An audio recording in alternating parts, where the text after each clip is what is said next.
Brisket can be one of the most challenging things to smoke, and in barbecue, also one of the most coveted. In competitions all over, brisket is one of the main proteins that's judged outside of ribs. In fact, there are many out there that believe they can tell a lot about a barbecue restaurant just by their brisket. Well, now it's my turn, and I'm gonna show you how I do it. So let's not waste any more time and get right into it, starting by prepping up our smoker. Sound good? Let's smoke. And I've got a new toy to play with, so I'm super excited. I'm going to load up the hopper with some oak pellets. You could use apple, cherry, mesquite, hickory, or even pecan. Just turn the power on, crank up the heat to 250 degrees Fahrenheit, and get that smoke rolling. And I absolutely love pellet smoker these days. Sure, I like the occasional burn barrel making coals, cooking something on that open pit. But at this point in my barbecue smoking career, there's no honor at getting up at 2 a.m. and making sure I'm at 225 every single hour on the hour. No, I'm pushing buttons these days, and I can still get an amazing smoke. All right, let's go inside. Let's chat about that brisket. Take a look at this beast. This is known as a Packer brisket. It weighs in at about 17 pounds, and it has both cuts. The point on one end, which is also connected to the flat at the other end. This totals a whole Packer brisket. Now, you can buy this in degrees of quality from choice all the way to a Japanese A5, ranging in about as cheap as $4.50 a pound and all the way up to $80 a pound. So obviously, as you can see, there's quite a bit of fat on this brisket. We need to trim it down until there's about 1/4 of an inch of fat on the top, and that's good. That's gonna provide a lot of flavor, a lot of juiciness. So the first thing when it comes to butchering anything is finding the fat seams with the muscles and sort of carving around that. So you have to be careful. So let's get this brontosaurus-sized piece of beef transferred onto my cutting board here. And then what we're gonna do first is just flip it over and start trimming some of this fat on the bottom. Be sure to have a really sharp boning knife, non-flex. What we're going to do is get some of this fat off the bottom. Now, this fat is stringy, a little bit slimy. It's not going to cook off, so take your time, pull up the fat with one hand and trim it carefully with the other hand. You do not need to get rid of every single piece. Now, another thing I remember being taught is scraping it a little bit. This will also help to get off some of the fat on the bottom. And one thing I like to do is make sure it has that sort of brisket shape. So we want to trim around because some of that is just going to be a loss. It's going to be too thin, not enough fat to protect it. That's just going to be rock solid. So we're going to trim around the outsides and then on the bottom. Just going to give it a really quick flip here, and what I'm going to do is just sort of slice down on that front side. Now you can see there's still a little bit of fat. You could even probably go in another 1/2 inch or so. Then at the front part of the flat, going to trim that off. Again, it's just going to burn. And then again on that back side, take a nice slice. You can see where the fat connects right to the meat. And then oftentimes on these Packer briskets, you're going to have this sort of extra muscle on here. We want to get rid of that too because it's just going to be no good when we smoke it. And again, it's all about following the fat seams and following the muscle. So just grab it with one hand and slice down on the other hand. This is just a big, weird, chunky muscle that's going to burn off or cook off, so we might as well get rid of it. You may have to go in and take another quick slice as well. All right, on the side part, you can see where the point is exposed a little bit at the top. There's a big, goofy chunk of fat right in there. Just carve in a little bit and out. Now, we can't get all of that fat out of there. See that right there? A lot of that is going to cook down. It's also going to help the point on the top not to collapse. So where it's at right here, I'm totally okay with. All right, now on the other side, I see a good amount of fat here. This is more than I usually see on briskets. So I'm just going to begin to trimming it back. And this is what it's all about to trim that brisket. Find the fat, find the seams again, and carve it out. Now on the bottom part, there's another big chunk of beef right where I sliced on that last part. We're going to take off about 1/2 of it, okay? Even a little bit less. A lot of this will cook off. When you put your hands on there, your warm hands should start to melt that fat. We know we're at an okay place. We don't have to get rid of all of it. And look at all this fat starting to stack up. Someone say beef tallow? Now on the top, what you want to do is take a nice chunk and then gently and carefully carve it with big, nice slices so you don't have little chunks. Nice big chunks should be coming off like this. And don't worry about going too deep right out of the bat. And I'm spending so much time on this because it's time consuming. It can be up to 45 minutes and it's incredibly important, all right? This is starting to look really good and really quick. Sometimes you may slip the knife a little bit and it might cut a little bit deeper where you'll start to see the meat exposed. It's okay. It's going to be okay. Just be careful and try not to do this in too many places. All right. Now what we want to do, I'm just going to weigh this out so I can have a really good idea of how much my brisket weighs so I can get my time right. I know it may seem crazy to you, but we just went from a 17-pound Packer brisket down to an 11-pound 4-ounce brisket after all the trim and fat. And you know what? That's normal. It's actually going to shrink up even more and lose more weight as we smoke it, as the moisture dissipates. Okay, now for seasoning. I am much more of a traditionalist here. I like to just use sea salt and coarse ground black pepper. Yes, you can use garlic granules, onion granules, paprika, cumin, chili powder. I've seen it all. I want to taste the beef. One other important thing is you need a binder. This is what's going to help that seasoning stick right to our brisket. You can use oil.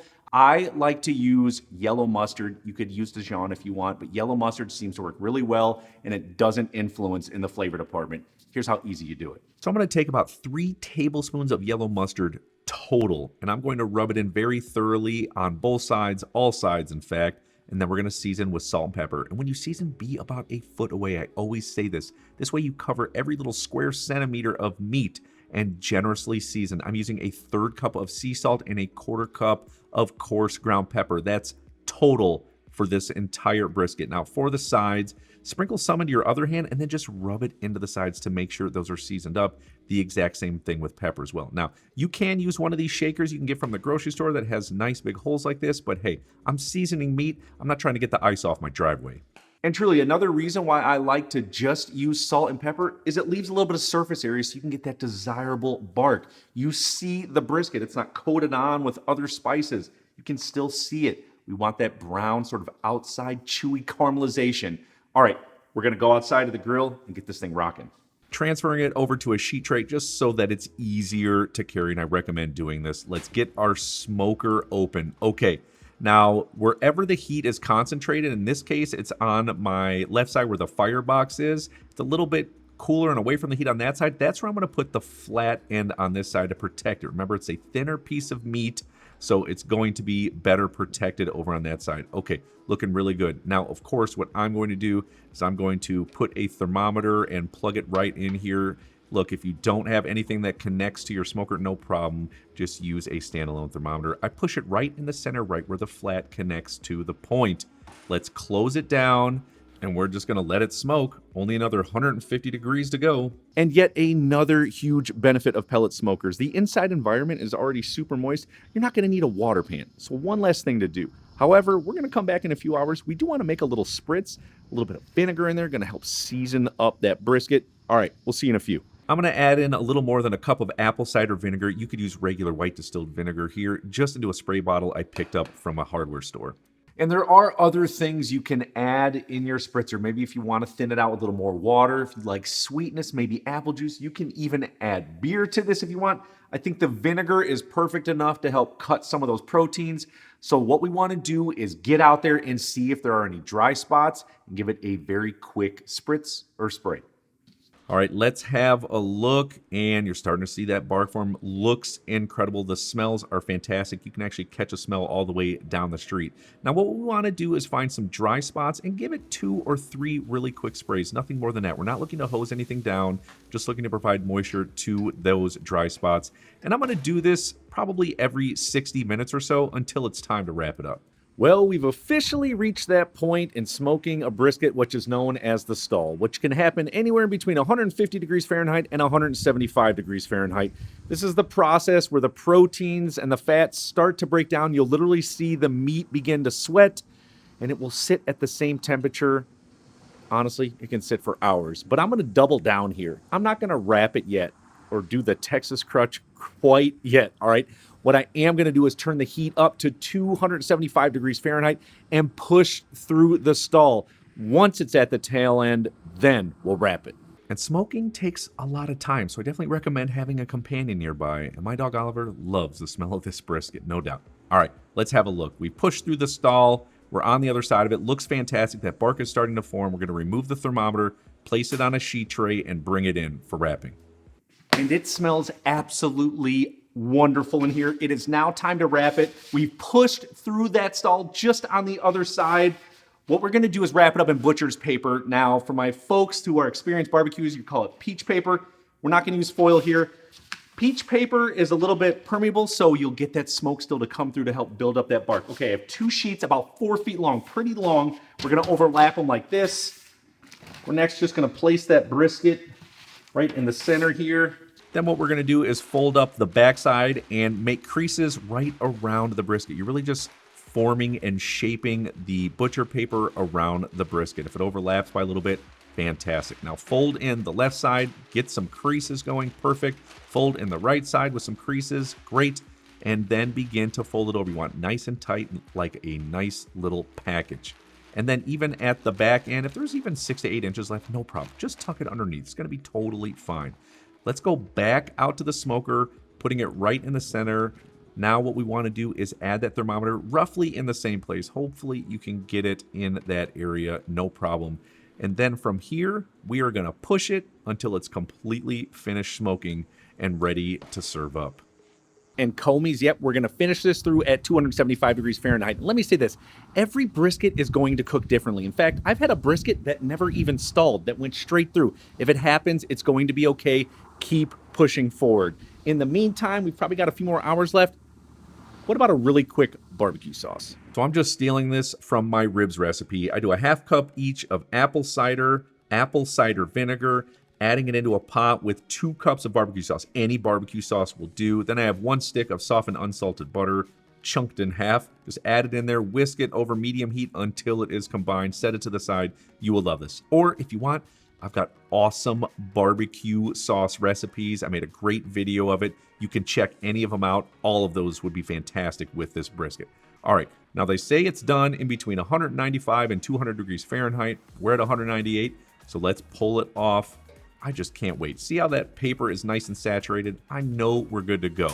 I promise you. Now use a towel to remove it because it is hot. Back on the sheet tray.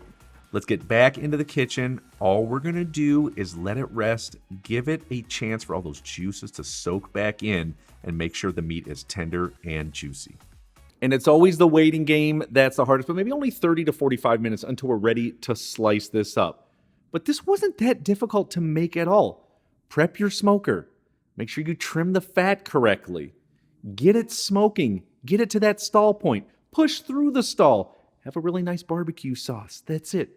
Let it rest, and then we're going to slice it up and serve it. Those are very simple, classical techniques when it comes to barbecuing that you can absolutely master. But if you put this into your everyday cooking, smoking, baking, whatever, it will absolutely elevate your everyday cooking. Just a few more minutes, then I'm going to show you how to slice and serve this up. Finally, rest time complete. It smells too good. Let's see what we're working with here.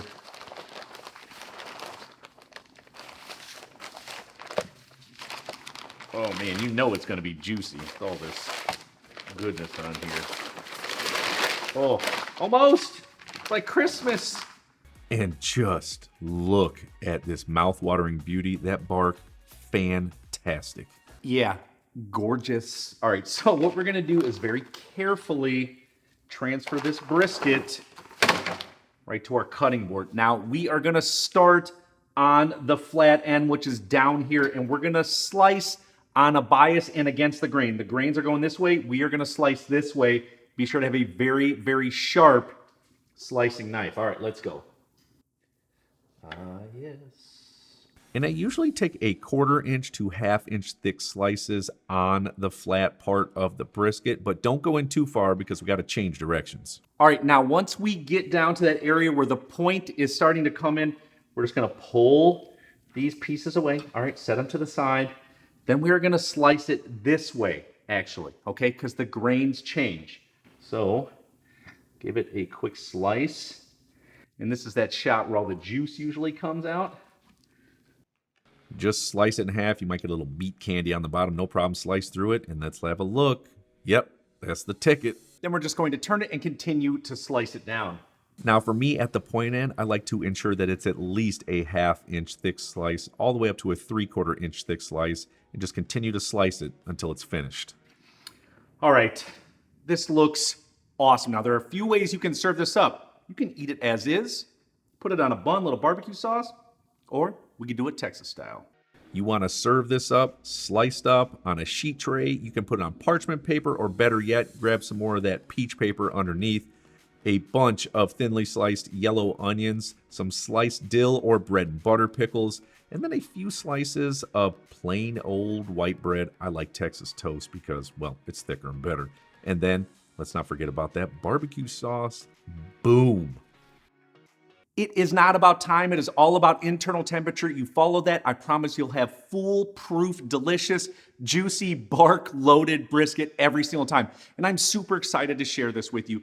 Comey's, I partnered up with a good buddy of mine, Tony, who's an incredible designer, to make some killer merch for you. I've got an amazing certified Comey shirt.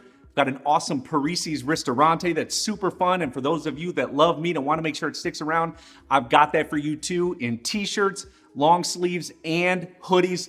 Check it out at this link, and I can't wait to see you in them. I'm going to get in it.